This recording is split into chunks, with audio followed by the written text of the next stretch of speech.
Hello, this is the John Brown Alliance. America can only become fascist if you let it. Through history, in the past 9 or so years, our democratic leaders, for the most part, have failed us, including Nancy Pelosi and especially her. We need to concentrate on the immediate problem that we have right now, which is Donald Trump. But at the same time, we need to also address those people and hold them accountable for not holding up their oath to our democracy. That being said, we could have avoided all of this if people wouldn't have procrastinated in the first prosecution of Donald Trump. This all could have been avoided if the first impeachment wasn't stalled. This all could have been avoided if people were held accountable when they did not honor subpoenas by Congress. This produced the catalyst for a behavior that became the benchmark for the MAGA movement. If you just don't do anything, don't adhere to the laws, and are not held accountable, you won't be held accountable. So this is where we're at. As we embark on what I believe is going to be the next American Revolution, we need to, as Democrats and people of color, remember our history, not have it dictated to us by someone else. In that history, we need to stop giving a pass to white people who we think pacified us, who said the right words at the right time and didn't do the right thing. When it came right down to it, we were asked to give our votes as people of color to people who would protect our civil rights. During the first impeachment of Donald Trump, our civil rights were violated by people who did not follow the rule of law. And that includes people of Congress, especially white people of Congress. Today, as we face this nemesis, more Democrats in Congress are saying nothing about it, especially white Democrats. I don't expect Republicans to do anything. But as American citizens, since they've neutered themselves and given over their power to Donald Trump, we don't need them anymore. They're a non-entity. Put them out of your mind. But we need to also put out of our mind the people in Congress on the Democratic side who betray us. This goes from our elected officials in our counties to our governors in the state of Maryland particularly, who did absolutely nothing when Mr. Kilmar Garcia was abducted. But he just posted something on Blue Sky. This is no longer acceptable. Let me make this clear. Do not expect, if you are an elected official of any party, any leeway after you have stayed silent. Martin Luther King said, and I'm paraphrasing, that we're not going to be judged in the future by who stood up when everybody was watching, but who kept quiet when nobody was looking.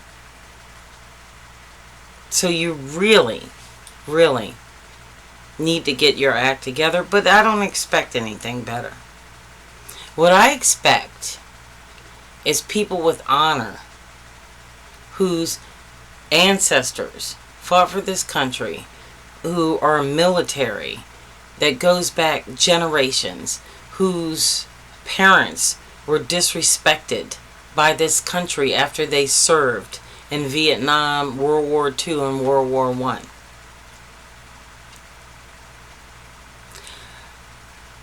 White people in Congress do need to stop looking to black people to save democracy. They don't need to look to the courts to do things, either one way or the other.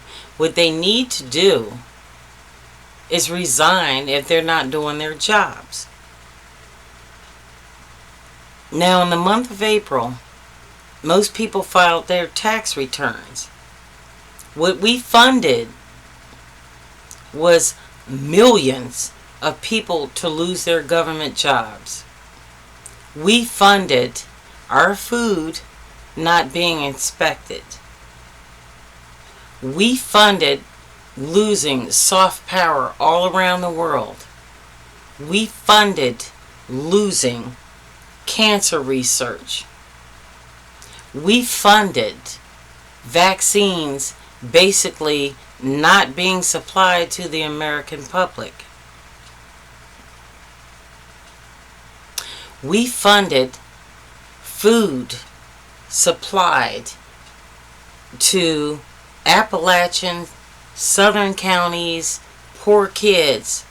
We funded food to be snatched out of their mouths because we didn't want to fund the education system.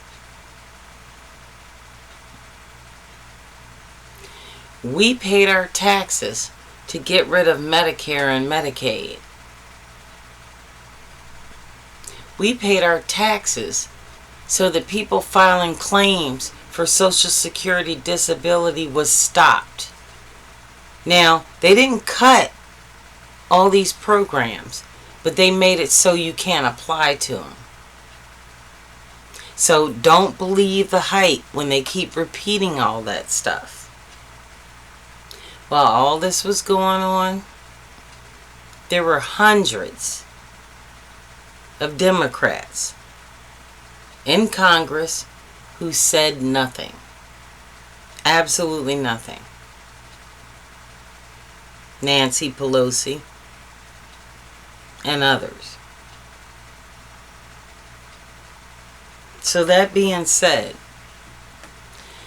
this is going to be over soon, and everyone will be held accountable. It is my greatest pleasure to say to you that I don't have hope for America because of any of you.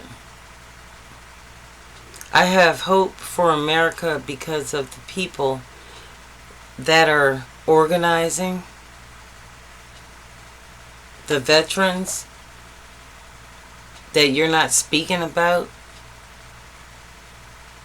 the disabled that still live below the poverty level with no hope of ever owning a home or living anywhere that they don't have family, which is to say they're going to live in a tent one day. I have hope that people of all colors will exercise their Second Amendment, buy guns and defend themselves. I have hope that anyone who is not in organized media will absolutely positively speak the truth. I don't have hope in the United States government. I have hope in the American people. When it comes right down to it, I, personally, am not afraid of Donald Trump. Donald Trump should be afraid of me. And this is the John Brown Alliance. Peace out.